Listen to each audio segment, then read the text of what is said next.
Sneezing, coughing, runny nose, watery eyes, headache. Oh my, it is cold season and getting sick is absolutely no fun. And more than 200 viruses can cause what we like to call the common cold. After 2 or 3 days, your body starts to fight back, but are there any ways to actually boost your immune system, or is that actually working against your body? Dr. Alan Magaziner from the Magaziner Center for Wellness joins me now to break this all down.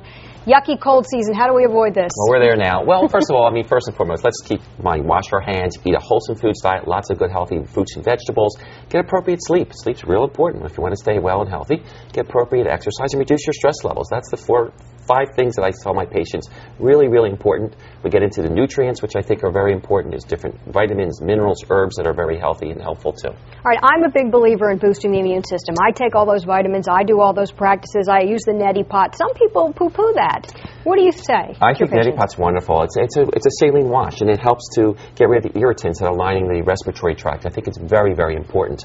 I also tell my patients that we should think about using a multivitamin, vitamin C, and also a probiotic, which is basically something you sometimes find in yogurt, but you can buy it in the health food store as well. All right, a new study published in Occupational Environmental Medicine found a lot of noise in the workplace can increase the risk of heart disease. Where do you go on this one? Well, that was a very unique story. What they found is that those individuals who are exposed to very loud noises that were constantly throughout the workplace, for example, listening to a drill or saw, these people had heart disease, including heart attack, angina, which is chest pain. They had high blood pressure that was 2 to 3 times fold greater than those who were in a quiet work environment. So it's a very interesting study. Yeah, I mean, there's stress all around us, and that can affect us in all kinds of ways. What the authors suggest is that the stress levels upon listening to this loud noise could increase certain stress hormones in our body, causing vasoconstriction and narrowing of the blood vessels. I need the zen. I need the quiet. That's very important for all of us.